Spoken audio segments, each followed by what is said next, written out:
Now next topic है circle. इससे जो लास्ट वीडियो में हमने पेरीमीटर एरिया पढ़ा था वो 2D फिगर, और ऐसे 2D फिगर थे जो आपके लाइन की हेल्प से बनते हैं, यानी जो लीनियर हो, जो रैखिक हो।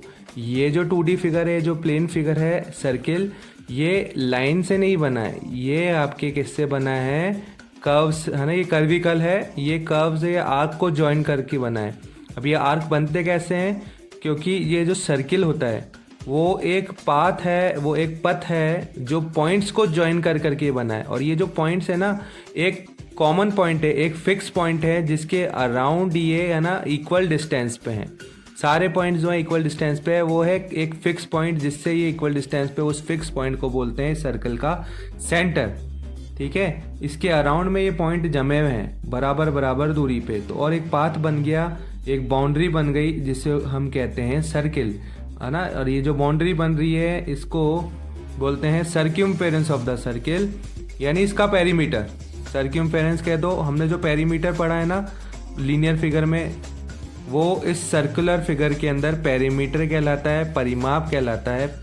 और हिंदी में सर्क्यूम्फेरेंस को परिधि बोलते हैं। तो कभी कभार आपको कुछ बुकों में परिधि लिखा हुआ होगा, किसी में परिमाप लिखा होगा, है ना। अब ये परिमाप इसलिए नहीं लिखते बिकॉज ये लीनियर फिगर नहीं है, लेकिन कुछ बुकों में ऐसा लिखा हुआ होता है, तो ऐसा मत सोचिएगा कि अलग अलग टर्म है, ये सेम ही टर्म है। चाहे पेरीमीटर बोल दो, चाहे सर्कमफेरेंस, या परिधि या परिमाप बोल दीजिए। परिमाप, परिधि क्या है, बाउंड्री ऑफ द सर्किल। तो इसकी आपकी बाउंड्री है, ये जो रेडियस के अलोंग आप डिस्टेंस मूव कर रहे हो, देखो ये कहलाती है त्रिज्या। सेंटर से, है ना, सेंटर से सर्किल के किसी बाउंड्री के एक पॉइंट को ज्वाइन करने वाली लाइन कहलाती है आपकी रेडियस। सो त्रिज्या, ये सभी पॉइंट्स जो होते हैं सेंटर से बराबर बराबर दूरी पे, कोई सी भी रेडियस ले लीजिए वो एक जैसी होंगी। ओके, वो त्रिज्या कहलाती है। देखिए, सेंटर से सर्किल के एक पॉइंट को कनेक्ट करने वाली लाइन को बोलते हैं रेडियस, हिंदी में बोलते हैं त्रिज्या। तो त्रिज्या के अलोंग, रेडियस के अलोंग जो आप डिस्टेंस मूव करते हो वही कहलाता है सर्कमफेरेंस, परिधि। तो इसका परिधि का फॉर्मूला होता है आपका 2 × पाई × r। ठीक है, रेडियस के अलोंग 360 का जो डिस्टेंस 2 पाई हो गया आपका, 2 × 180 डिग्री। जब डिग्री में हम पाई को लिखेंगे तो 180।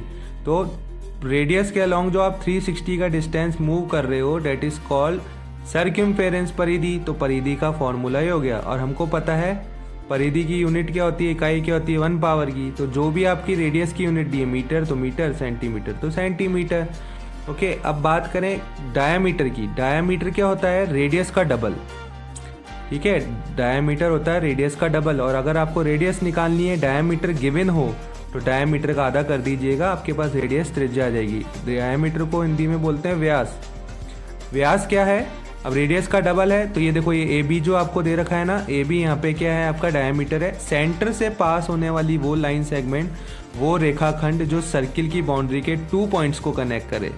देखो ये सेंटर से यहाँ तक का डिस्टेंस रेडियस, सेंटर से यहाँ तक का distance radius, r + r 2r, twice of radius क्या हो गया, डायामीटर। कॉर्ड क्या होती है बेटा, सर्किल के बाउंड्री के 2 पॉइंट को कनेक्ट करने वाली लाइन सेगमेंट। वो जरूरी नहीं है कि सेंटर से ही पास हो, सेंटर से अगर पास हो रही है तो इसको भी कॉर्ड बोलेंगे। तो डायामीटर आपकी सबसे बड़ी कॉर्ड हो गई, सबसे बड़ी जीवा कौन हो गई, डायामीटर, जो सेंटर से पास होती है। अदर जो जीवा हैं, जो अदर जो कॉर्ड हैं, वो जरूरी नहीं कि हमेशा सेंटर से पास हो। देखो जैसे ये डी ई दे रखी है, सेंटर से पास नहीं हो रही, लेकिन फिर भी 2 पॉइंट्स को कनेक्ट कर रही है। और ये जो डायामीटर है 2 पॉइंट को कनेक्ट कर रहा है और सेंटर से भी पास हो रहा है, तो इसको खुद का नाम भी हो गया। वो कॉर्ड जो सेंटर से पास हो और सर्किल के 2 पॉइंट्स को ज्वाइन करे, उसका पर्टिकुलर नेम हो गया डायामीटर। लेकिन वो कॉर्ड जो सिर्फ 2 पॉइंट्स को कनेक्ट करे, सेंटर से पास नहीं हो, तो उनको सबको नॉर्मल बोलेंगे कॉर्ड, जीवा।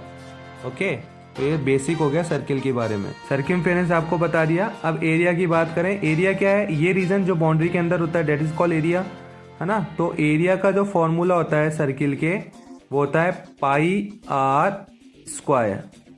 ओके, और यूनिट आपको पता है 2 पावर में ही होगी, बिकॉज रेडियस यहाँ पे 2 पावर में है, तो यूनिट इकाई भी क्या होगी, 2 पावर में होगी।